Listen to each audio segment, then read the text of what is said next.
Should we get started? What time is it? 5:31. 5:31. Yeah, it's up to you, kind of however you usually handle it. And proceed. Okay, great.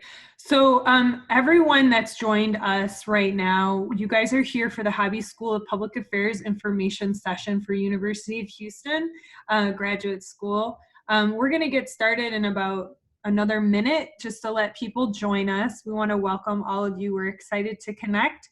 We'll get started and I'll do some brief introductions and get some good information to you. So thanks for joining us.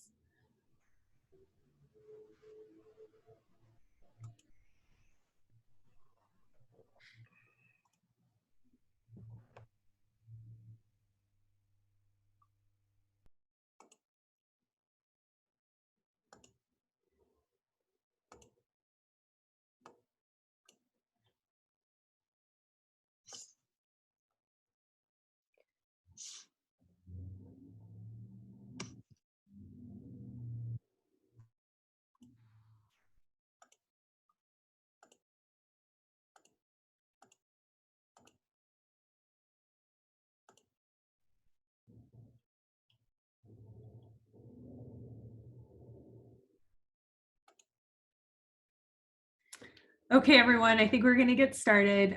You guys are here again for the Hobby School of Public Affairs information session. My name is Bina Benavides. I'm one of the program managers at the University of Houston Graduate School. I'm going to do some introductions of a great amount of our team and staff over at Hobby School.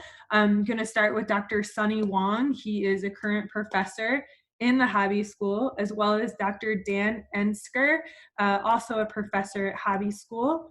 We also have joining us Mr. Scott Mason. He's a program manager, as well as Parajita Data and Mr. Will Janowski.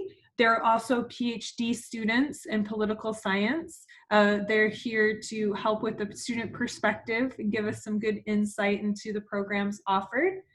And also we have Miss Marie Israel. She's a recent Master of Public Policy graduate of the 4+1 Psychology and MPP program. And lastly, we have Miss Celeste Zamora. She's our communications coordinator for the Hobby School. So all of us want to welcome you for this great session. We're going to be going over some great information for you today. Hope everyone's day is going well on this Thursday afternoon. I want to let us know about the guidelines for connecting on Zoom. I've just muted you guys for now, but later we can open it up for discussions and questions and connection. And then I want you guys to submit your questions in the chat box. It looks like that icon there. Let's take a few moments. I want to make sure everyone's connected. That you can see the screen and you can hear me. So if you guys can write in the chat that you can see the screen and you can hear me, that'll be really good.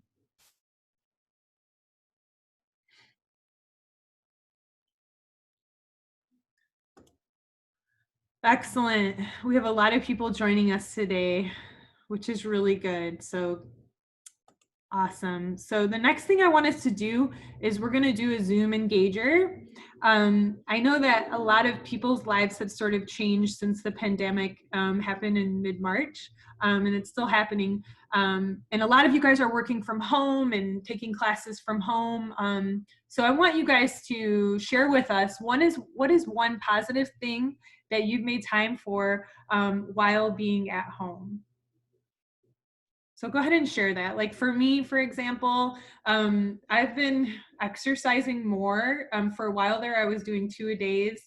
I've been cooking a lot more, trying new recipes, and I'm doing some home projects. I just ordered some fans to install in my living room too. So I'm excited about that. I want to hear from you guys, what you guys have been doing. Chelsea says, taking walks with dogs. Doing podcasts, which is great. Been able to focus on running outside. Okay, great. You're doing a full marathon in October. Good luck. Anna says spending more time with family. Asma is saying reevaluating life. Absolutely. I think a lot of us are kind of doing that now. And this is a perfect time too for you guys to kind of connect with the graduate school and see what kind of opportunities are there for you. It's a great time to go back to school too. Spending time with family, more walks and more cooking. That's what Tisha says. Spending time with family, I think that's kind of inevitable too, right? Sharing the same quarters, being together. Karen is exercising and studying for the GRE. Good. Taking care of the house plants. Okay, Miriam has a green thumb maybe. Okay, good. Carolina's doing the food pantry, doing research for journalism for an article you want to get published. Good luck with that. B's doing that. Okay, good. I'm so glad you guys are sharing your good things you guys are doing. The next thing I want you guys to do, I want you guys to share share your full name, what you registered under for the session, so that I can make sure that I get your attendance that you guys have actually attended today. And then also we want to know what degrees you guys are interested in. I think that'll help as well, because we have our staff and our current students here to help you and professors. So that'll be really good. Excellent. Thank you guys for sharing that. Okay, so this is our agenda for today. We're going to be going through a little bit of what University of Houston Graduate School is all about. We're going to talk to Dr. Wang about the Hobby School of Public Affairs. He's going to share some great information. Then I'm going to share some information about funding for graduate school and then the application process. So we'll get started with that.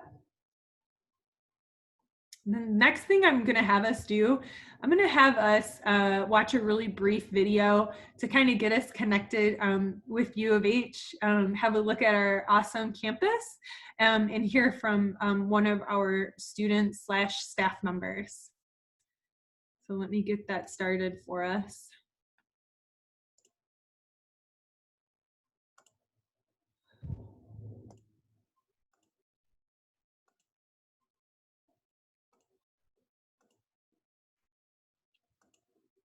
Just want to make sure you guys can see the YouTube video. I'm going to get that started.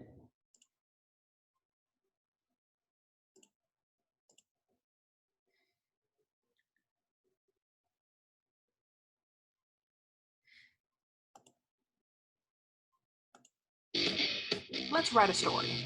One where you're the hero. One where you change the world. One research project. One business idea. One blueprint at a time. A story that starts with the University of Houston. Because we are a university of change, and we're evolving every single day. We're history in the making, sculpting the future of tomorrow, one student at a time. We're forever forward, bursting with inspiration and brimming with possibility. Right in the heart of the city that sent a man to the moon. That's home to the world's largest medical center. The place that showed the world that even in the toughest of times, we are unbreakable, unstoppable, and undeniably better than ever. But this isn't just our story. It's yours, and hers, and his. Because here at the University of Houston, we're still writing our legacy, and we've been waiting for you. Will you join us?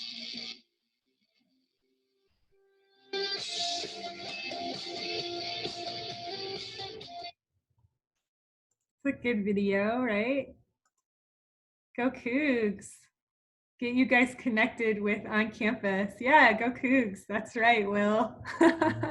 Yeah, guys. So that gives you guys a little bit of a taste of U of H. I know for those that are like alumni or students, current students, I know you guys miss the campus. I miss the campus too. So we will be back there soon enough. Things will start opening up and it'll be fine.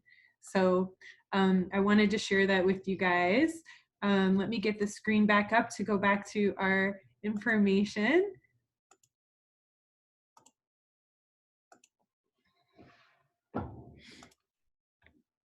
Okay.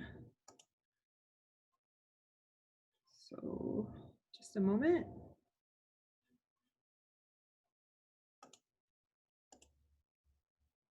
Okay, perfect. So why choose UH Graduate School, right? So we have 150 different master, doctoral, and professional degrees. We are ranked really high for student satisfaction. We have the top 50 programs in US News and World Report. We're the #2 most diverse public university in the US from 2017. 30% of our graduate students are also international, so it's something to kind of keep in mind. We're the #2 in the nation for our online graduate degrees as well. We do offer over 20 fully online graduate degrees, and we're also a Tier 1 research institution. We have a lot of research activity, we have funding, and we have faculty and students doing some amazing work. So just keep that in mind for UH Graduate School. And then this is just information about Houston. It's many things, but it's one thing above all else. It's a city that's always looking forward, never back. Here are some things that you should know about the city of Houston. We're the 4th largest in the US. We do have the largest medical center in the world. Where the 24 Fortune 500 company headquarters are housed here. We have over 145 different languages spoken in Houston, and we are the #1 city in the US to start your career. So Houston is thriving, and it's definitely a wonderful place to be in with a lot of opportunities. I'm going to hand over the remote to Dr. Sunny Wong, and he is going to talk to us more about Hobby School of Public Affairs.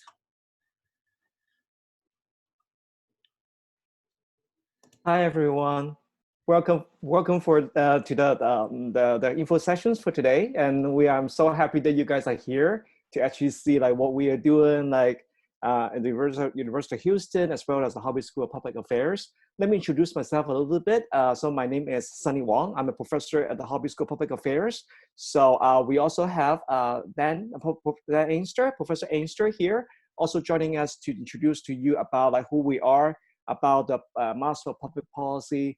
We also have some recent graduate students here, Aparajita, Marie, and also Will here. And actually, we'll actually give you more information about like who we are and how they think about the program.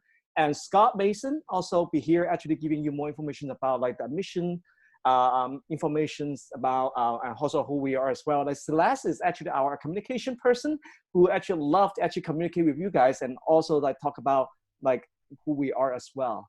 So let's move on. So the thing is, let me see if I can actually click on, can I click? I'm not sure I'm not sure I can actually use the, okay. So, so here is actually about who we are at Hobby School. I'm sorry, okay. Can you guys see it? Okay. So here is actually who we are as the Hobby School of Public Affairs. So Hobby School of Public Affairs actually has been established for a while. So actually since 1981 as a Center for Public Policy. At that time, we actually didn't use the name of Hobby School of Public Affairs. At that time, we actually called it as the Center of Public Policy in 1981.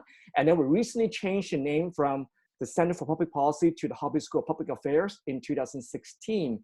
And since then, we start offering like graduate classes. And that's the reason we became, instead of having a center, now we became a school. So for the Hobby School of Public Affairs, we have 2 main visions and missions. So for the vision part, certainly the one thing we, as Bina already mentioned, Houston actually is one of the largest city in the United States. So it's so diversified.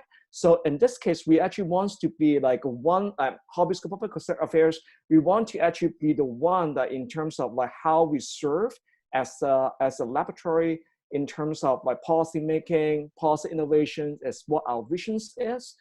And also the thing is our mission, because the thing is we're the school, we also want to train our graduate, our MPP students or different students in the school to be like good policy advisors and also like who can actually help to help the government, businesses, and community like better way to actually understand how the policy work. and using data, research, and different other ways to actually understand how we see a policy in the United States and also in the world.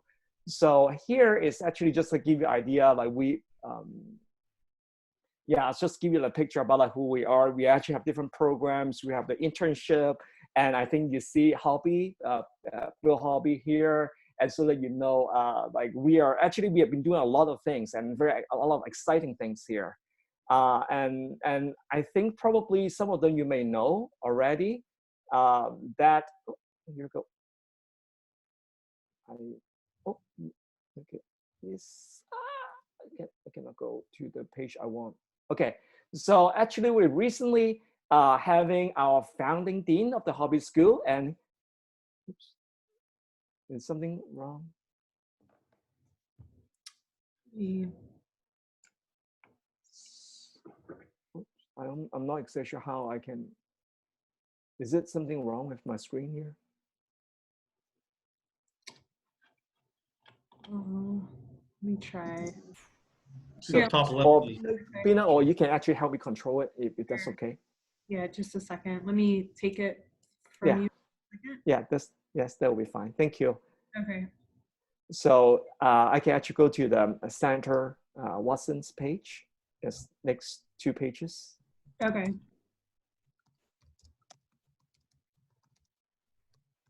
Are you here? Okay, yeah, one more, please. Yeah. So Okay. basically, sorry for the technical difficulties here. The previous page.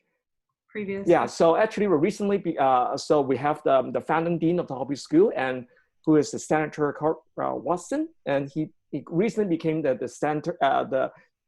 dean of the Hobby School. He was the senator, the state senator, since like for 13 years, and then he was also the mayor of Austin. So we are so glad that he became the dean of the Hobby School, because the thing is like he is the expert and also been doing a lot about policy making and education, healthcare, transportation, government transparency. So with his experience, and that definitely will actually make the Hobby School to the next level. So we are so excited having him to be the founding dean of the Hobby School. So if you can go to the next page, please. Okay, just a second. So yeah, so here I just like want to give you like more information about like who we are. So the Hobby School of Public Affairs, actually we offer different programs, and definitely the one that we want to spend time today will be more about the Master of Public Policy MPP program. So we also have some other joint program, for example, the JD MPP. I think I saw some of you guys on the chatting here that like you're interested about the JD MPP or like JD and social work. And we recently also have another one called the Applied Economics and MPP program as well. And we also have a list of the certificate programs, and also have the undergraduate 4+1 program, which is like for the student who are actually currently still undergraduate student, but they want to actually finish the 2 degrees in 5 years if they are the UH undergraduate student right now. So these are actually the programs that we currently have at Hobby School. Bina, would you please go to the next page? So like why in the public policy, I think it's a very important question, like before you actually make a decision about whether you want to go to MPP or some other programs. So one thing I would say is very important is I would say public policy is so relevant to everybody, especially like right now, talk about the pandemic situations. And we know that like policy, ethics, data, and all those should be like together so that we know how we can actually help to make the best decisions. Like here is actually one of the article I just like found like from Foreign Policy, which is the one magazine, and talk about like policy is not only for one specific area, like health policy, but or just a health experts, but actually said that the policy can be actually for like more angle, for more areas. So that's the reason why here is that one side of experts cannot dictate all policy regardless of the crisis. The nature of expertise is not to see about the big picture, but to comprehend the particular as fully as possible. So what we are trying to do is just like helping the students to have a better idea about how policy works in a different way. So in political science way, in economics way, in psychology way, and also in statistic way, so that we can actually see how policy really work, and so that we don't like focus on one but not the other, so we have a more fully comprehensive way to see it. And Bina, we'll go to the next page, please. So the next one will be like not only about the government level. I think we will also make sure that in the business level, like for example, after you finish the graduate school, you want to actually you may not want to go to the private public sector. You want to go to the private sector. Of course, still, like policy is very important. This is coming from the HBR, the Harvard Business Review. It's actually talking about like corporation really need to know about the public policy, because without understanding public policy, they don't know like how to actually do their business deal, how they actually dealing with the business, the public officials and that kind of stuff. And that was the reason why like we think that like public policy basically is not for just for government or for like, it's actually for everybody. So we can go to the next page, please. So here would be the curriculum about the MPP program. So we break it down into 4 sessions. So I think like Professor Ainster can actually help us to talk about this part as well. So so basically we have 4 parts. We have ethics and leadership, which is like mainly coming. Professor Ainster would be the person like cover like courses here, and we also have economics, politics. And then also we have research. So we have the research methods, which are about statistics. And also we have some hand-on policy research projects. The student, after almost the end of the program, they will actually need to do an internship and also like doing any like capstone, doing like a capstone projects, working with the clients so they can actually know about like how they can actually apply everything they learn in the program to actually apply to a certain project. So I'm not sure, Dan, we have anything to say? Yeah, just briefly. I mean, these course areas that are listed here really accentuate, I think, nicely the 4 main emphases of, or really the 5 emphases of the hobby school.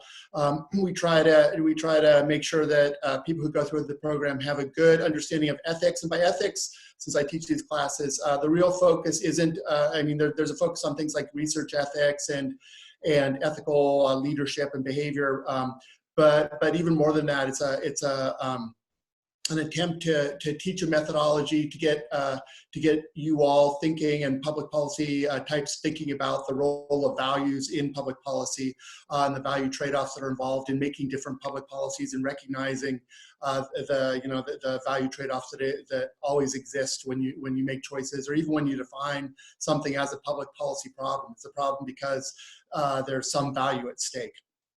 So that's the ethics part of it. The leadership part of it has to do with taking a leadership role in public policy and being able to make difficult choices and knowing how to work with other people, and also making connections with people in the city of Houston. That's one of the emphases. So those are two main pillars of the program. A third is public policy analysis, so that you understand policy and how it works and how it's made. A fourth and a real strong point of the program is research methods, so that when you come out of the program, you're able to go and work for whatever kind of organization, whether public or private or advocacy, and put together rigorous research studies to support or challenge the policies that you may think are the right ones. And this last part, the hands-on policy research projects, I would say the emphasis here is just that the hobby school, as I think underlined by our new dean, has a real strength in that it has strong connections throughout the community, throughout the state, with politicians and with research groups and with advocacy groups. Our undergraduate programs, we have a number of internships. So when you come to the program, if you want to work with a state senator or legislator, and we have programs in DC. So if you want to work with federal legislators about policy, these are all opportunities that are made available to you. So I'll pass it back to you, Sunny. Thank you, Dan. So Bina, would you please move on to the next slide? Sure. So here is actually admissions. So I will actually let Scott Mason to talk a little bit more about the admissions.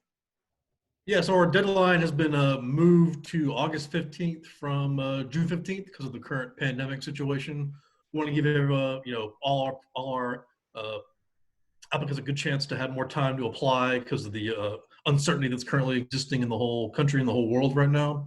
But of course, the sooner you apply, the quicker you'll get a decision, and the more likelihood you'll get a scholarship award. So don't necessarily wait until August to apply. If you feel very strongly about it, please apply as soon as you can. So I'll make your decision faster, and we can kind of go from there at that point. So we do have scholarships. Everyone right now that applies who's accepted unconditionally receives at least some funding from the Hobby School with the Hobby School Excellence Scholarship, whether it's $1,000 per class or up to $3,000 per semester.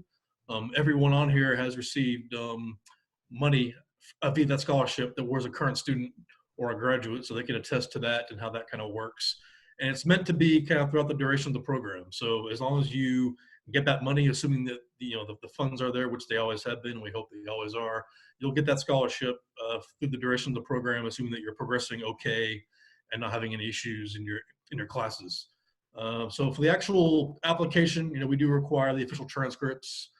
You can send in the ones that are unofficial, but we have to have an official one to have you enroll. So it's much faster to just send all your official transcripts at once, just to eliminate just time gaps and issues kind of through that. The GRE is required except for if you have a 3.2 and above GPA for all applicants. So prior to this whole situation, we had a GRE waiver for UH graduates within 3 years with a 3.4 and above GPA, but we since have lowered that to 3.2 for all applicants because that's a very common thing that's happening across the country now. Because the GRE, it's now you do it online, but before it wasn't really sure how that was going to work. So we want to kind of lower the barrier to entry a little bit, but we do still feel the GPA and the GRE is very important. So it's not way for everybody, but if you have a 3.2 and above at the undergraduate level, you will get the GRE waiver.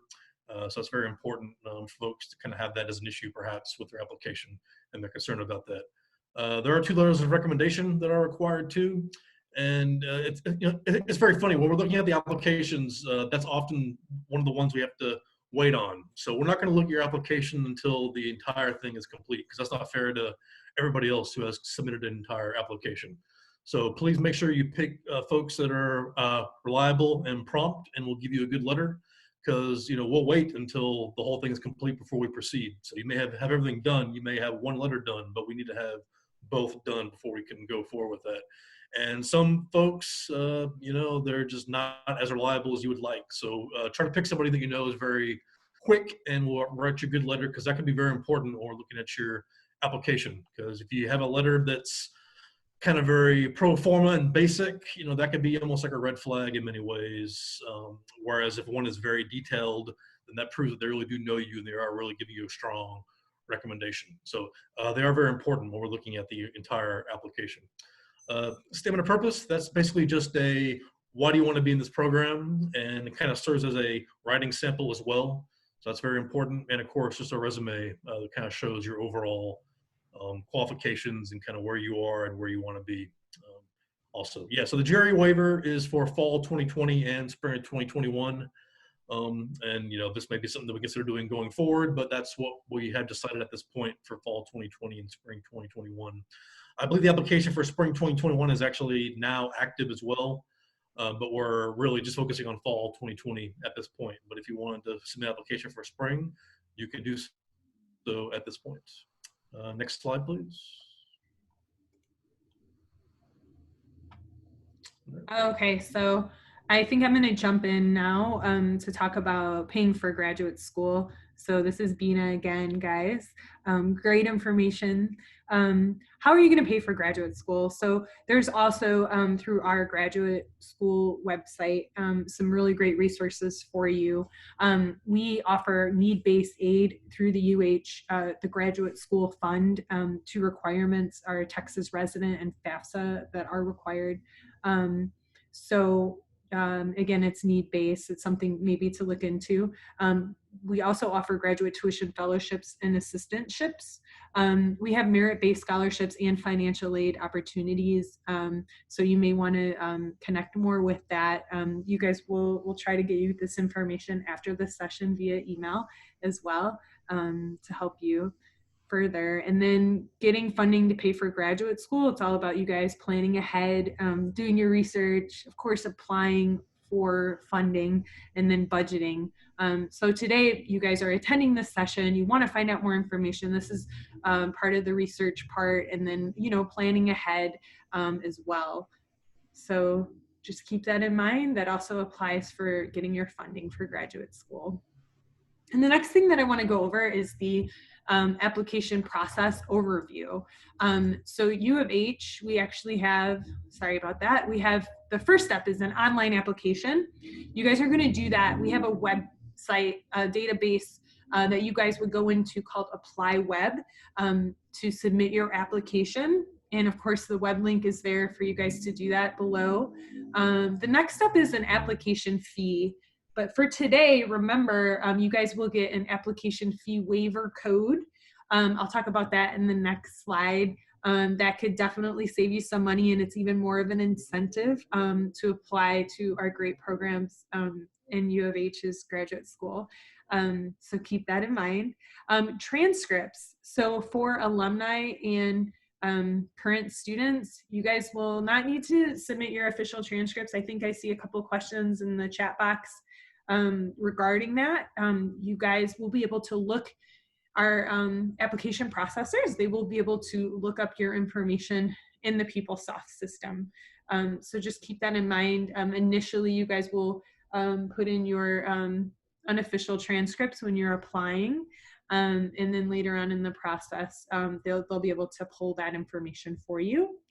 And then of course, test scores, just like Mr. Mason was talking about earlier, being mindful of the GRE and the test scores for that. And then any other additional materials that may be required. I think Mr. Mason talked about statement of purpose and CV or resume as well. So again, the online application, you can apply at that web link below. And then the application fee waiver, the money saver. What we want you to do is reach out to the UH Graduate School once you have gotten to the end of the application to get the application fee waiver code.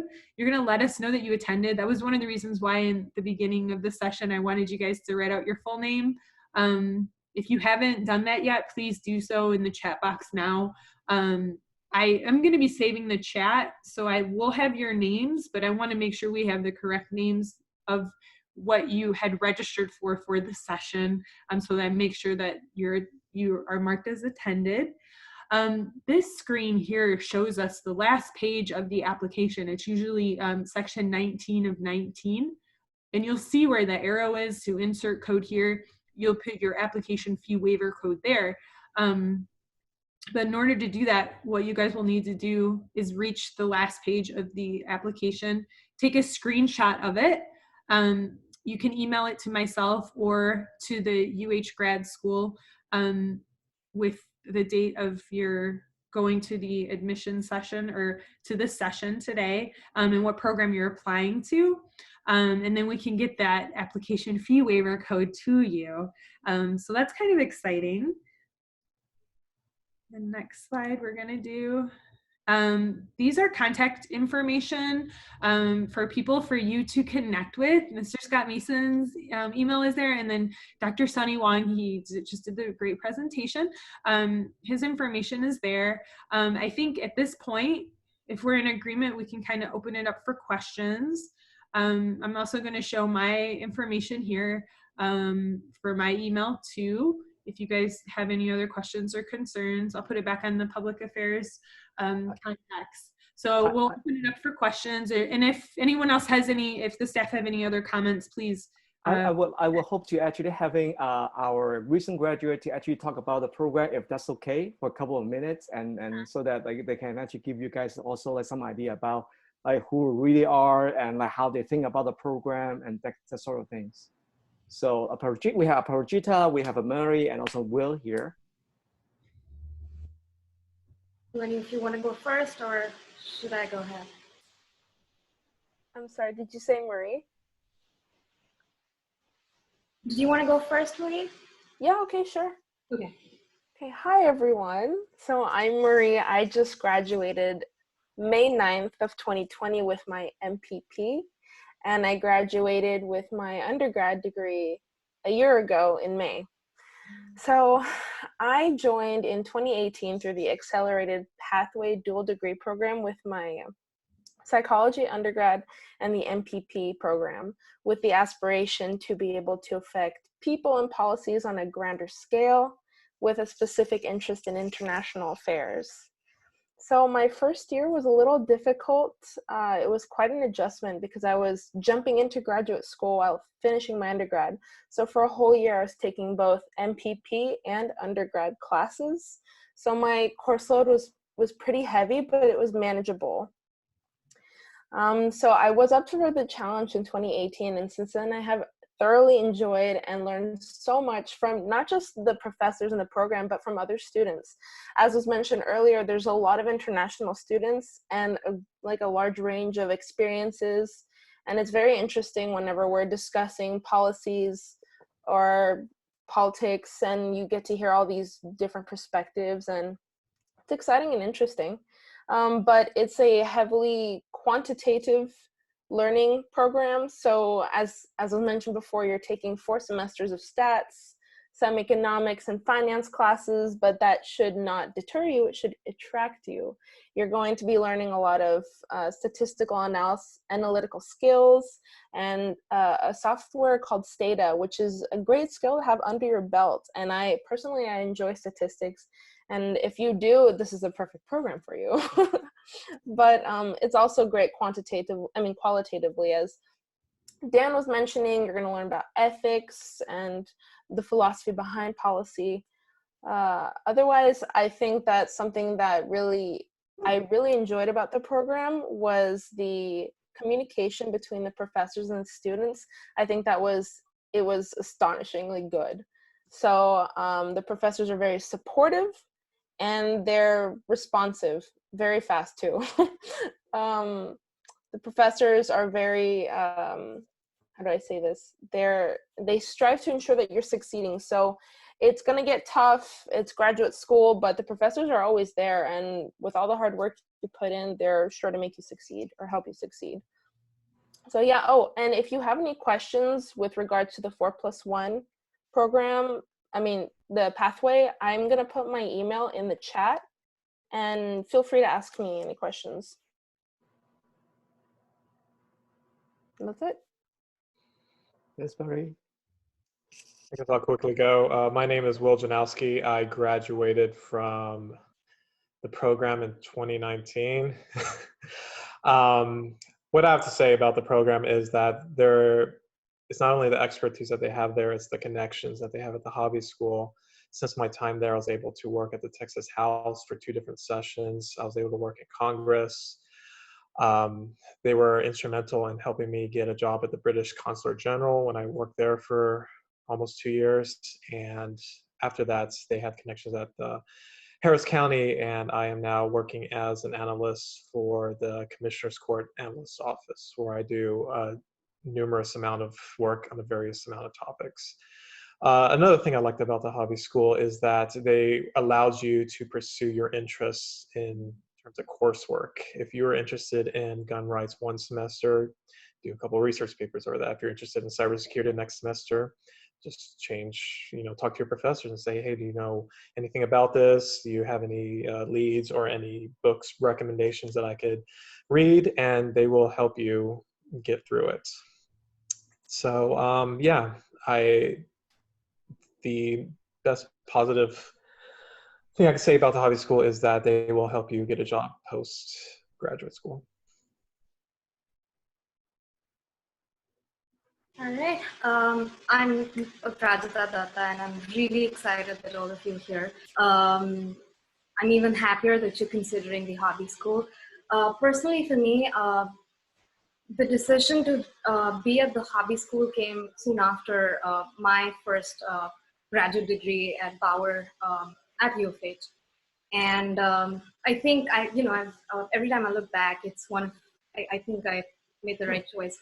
I don't think there's any program, or I would say this is just one of the few programs in the country that has such a strong focus on both qualitative and quantitative aspects of public policy. You've heard that from the professors. You've heard it from previous, people who've been in the program. But the fact that we're able to strike that balance every semester, Maria and I were actually able to test that out recently. We were at this competition in March, and we were with public policy students who are contemporaries at other universities. And we could just see that how, having a focus both on ethics and the quantitative aspects just helped us throughout the competition. And it was definitely one of the greatest strengths of the school. Another thing that Marie's, focused on was the fact that the professors are just so approachable. I would say not just the professors, but the entire staff at the hobby school. You just need to, you need anything, you just need to ask. And the turnaround time is, everything gets done so quickly. Everyone's so supportive. I'm an international student, so of course, there are other immigration-related requirements with everything that I do. And I had all the support I needed at all times. And there's just between professors and students, there's no, everyone has an open door policy. So that's very helpful when you're in a situation that you don't know what to do next. I saw some of the questions in the chat. I think I can answer a few of those for you. Someone asked if there's a length for, if there's a length requirement for the statement of purpose. Personally, my handicap is that I can never write a short, a short letter or a short statement. My professors would attest to that. My essays and my papers used to be terribly long. But I think my statement was about 2 pages. So I think that should be okay. Another question was whether the concentrations that you can specialize in, and Scott can speak more to this, whether there are concentrations that you can specialize in. Like Will said, whatever your interest is, there are a couple of concentrations for you to focus on. There are public policy electives that you ideally take in your last 2 semesters. If you start in the fall, and those kind of help you decide what path you want to pursue. That's not something that appears on your diploma when you graduate, but it's more for you to have a specialized focus. For those of you who feel like they don't know if they have a specialized focus yet, that's perfectly okay. You will discover that while you're in the program, and of course you'll have a lot of support for it. I guess that's it. I'm going to also provide my contact information here. For those of you who choose to be with us, when we're back on campus, I look forward to meeting with you.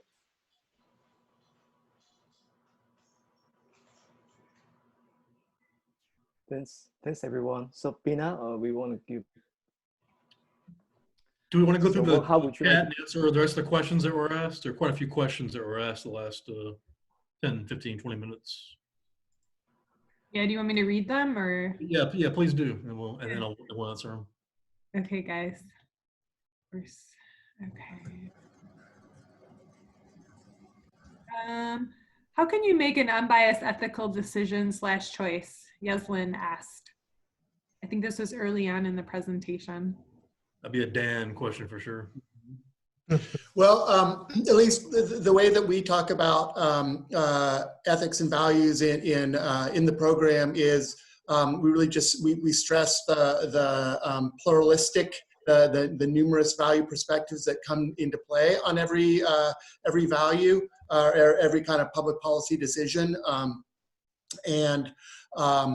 I encourage students to really try and think through the issues and get to the core of the important values and ethical questions that are involved, and to deal with them honestly.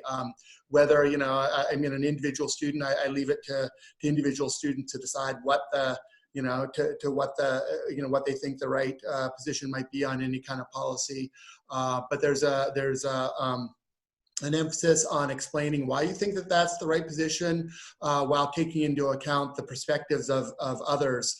And so we don't so much talk about trying to achieve an objective position as trying to achieve a better position, where a better position is understood as one that tries to be sensitive and at least takes account or shows awareness of the different kinds of perspectives that might be involved in a policy choice. so that you can either, you try to say like, find a way around it, mitigate it, say the trade-off's not that bad, or at least be aware of what's being traded off and being honest about it. So I think we don't, or I don't claim to guide you towards any kind of objectivity. Just really more sound and wise judgment is really the goal. And also, if I may to actually add a little bit more, the thing is, I think when we talk this, decisions here, I think it's not only about the ethical and unethical issue, but also like about it. As I'm an economist, I got my PhD in economics. So when I was looking at something like, we also look at the benefits and costs, like efficiency and not efficiency. So that's the whole reasons why policy making is actually very important. The thing is, we need to actually do the balance like between everything about the ethical and unethical issues plus like efficiency and inefficiency issue. So that's so that we can actually make the decisions to the best to the society. I think that's the most important thing I would say. Good.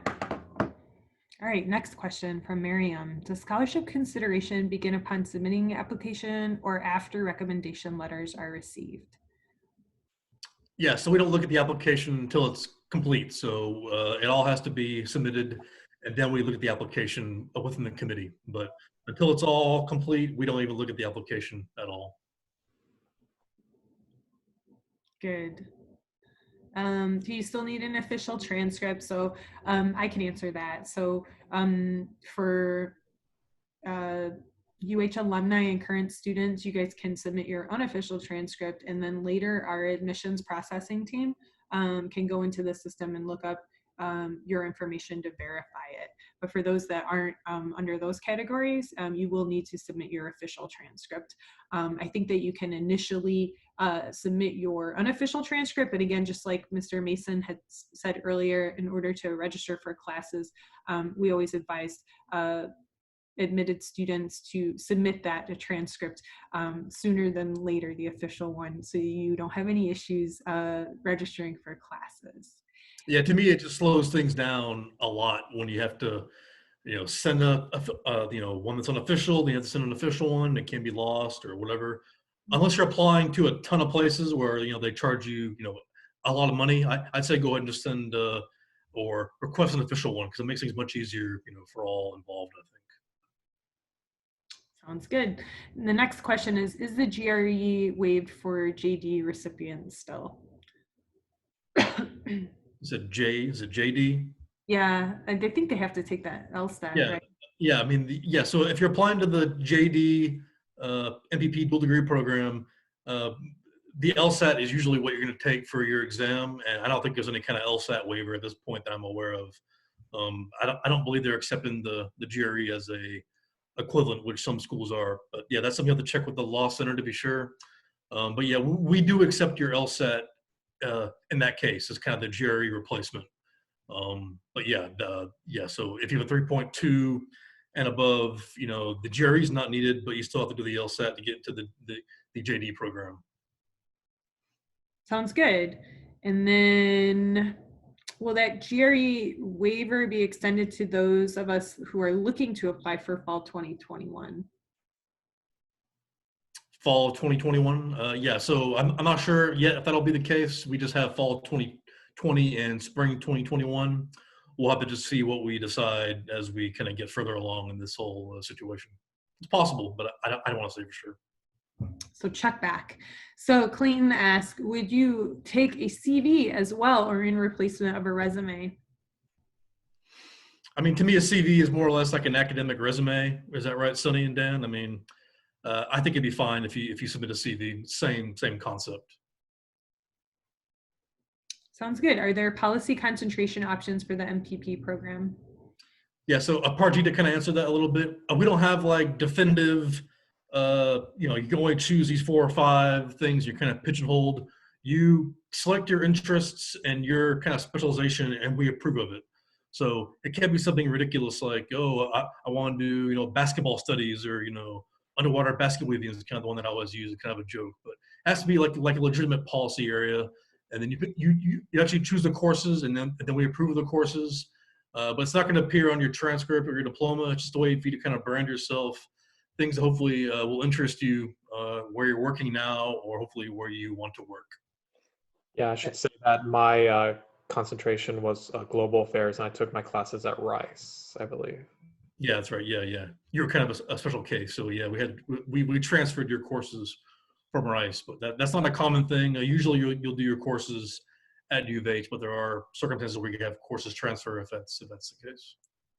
And I also think that it's the best use this idea of concentration, because the thing is, for example, if you like to do something about health policy, because we are in the largest like health center in Houston, and energy policy, and these will be actually, I think definitely would be interesting and also important for you, like being in Houston and learning this kind of policy would be great.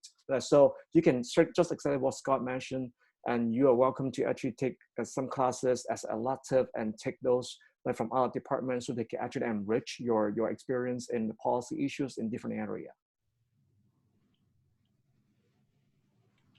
So that's it. Bina, any other questions? Is there a deadline for the application fee waiver?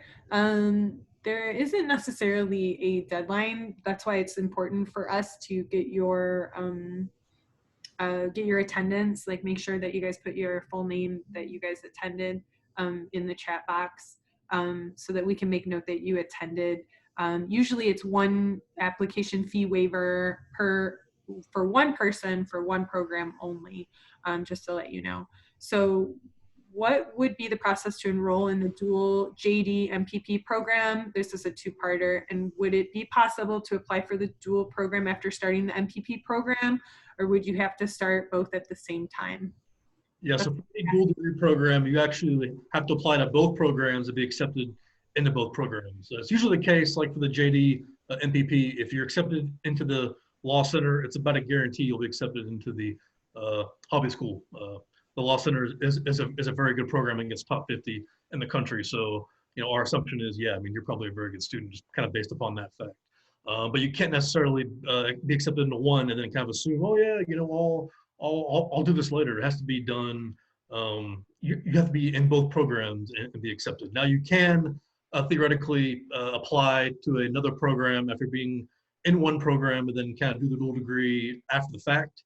It's much easier to do them both at the same time, so we can already kind of plan things out, and there's no issues with course rotations or any kind of things that will pop up when you have to kind of do it after you've already been there a year. But we have had students that have been, like for social work, for example, they were in social work for a year and then they heard about us. Oh yeah, that's interesting. And then they did the dual degree with us.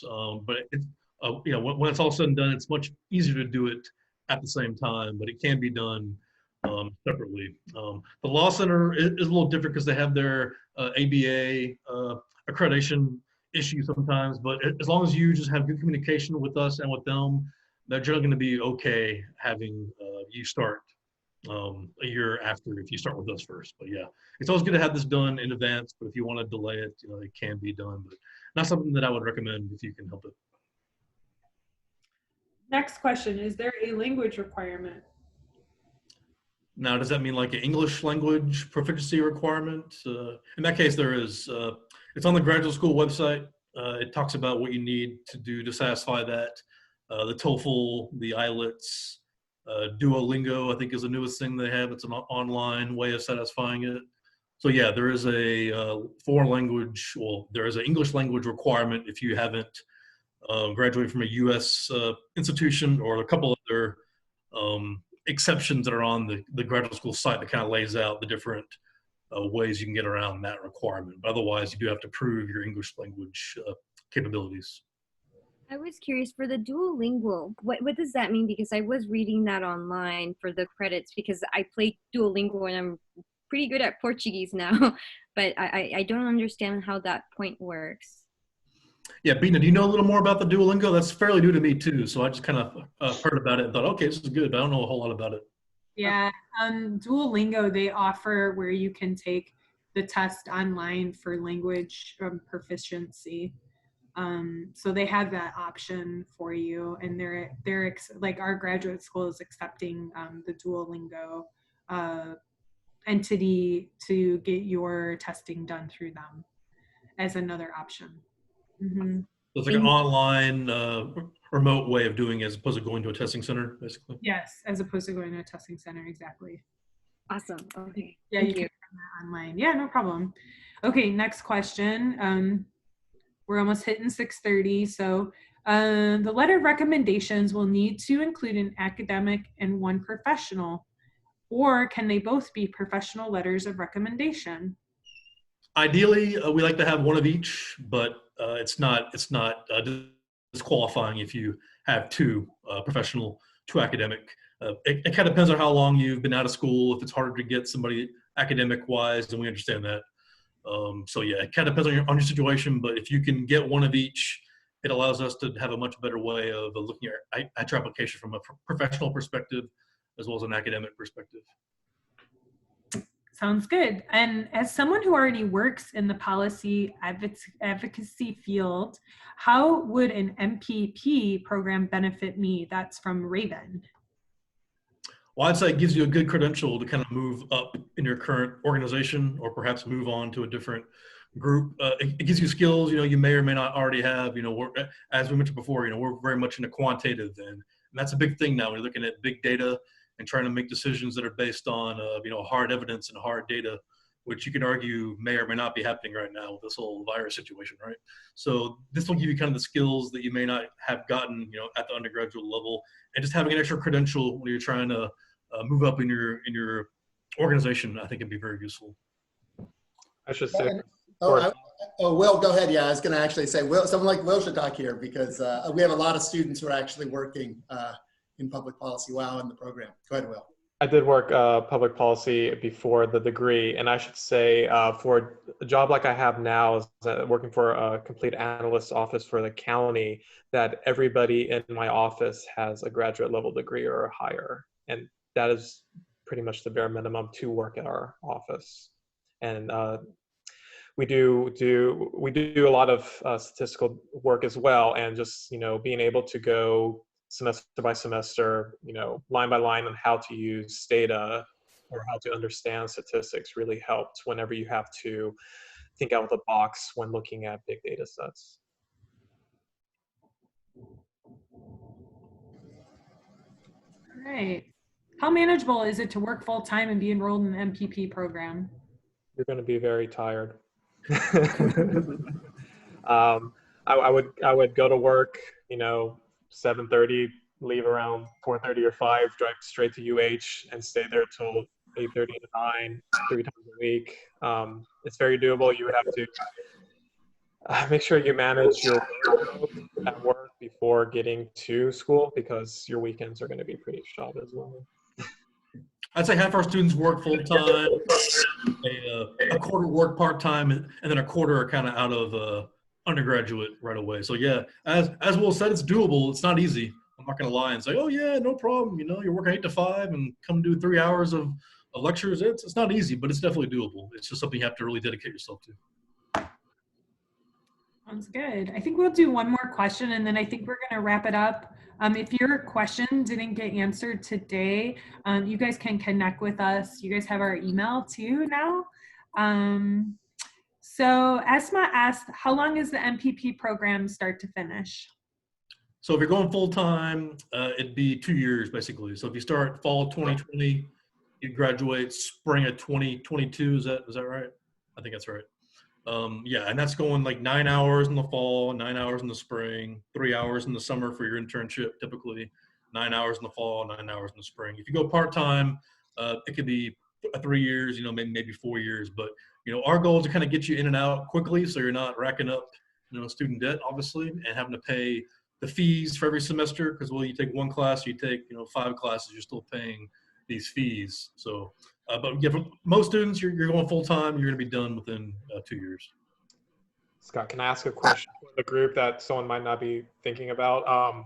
With the Texas legislative session starting next fall or next spring, are they able to work a session and go to school or use that as an internship and go to school? How does that work? That could be kind of challenging. It would probably depend on when they're coming in and everything, but their capstone could be done, I think, in Austin. And, it'd be done kind of on a remote virtual basis. So we have one student now who finished up the capstone class in South Korea because she went back to South Korea. So it can be done. It's all about getting to us ahead of time so we can plan and not just waiting until a week before. Hey, I'm in Austin. Now what? At that point, it's too late. So as long as you get with us ahead of time, we can make these kind of arrangements. But yeah, it's not something that's done on a regular basis, but it can be done if we know ahead of time. Okay, so Celeste, she wants to say a couple things. Hi, I just wanted to thank everybody for coming to the info session. If you haven't checked us out already on the social media platforms, it's a good way to get a feel of what some of the success stories are. And also our website's under construction right now, but there's some more information there. And I was going to mention working, and most of the students work full time and still do classes.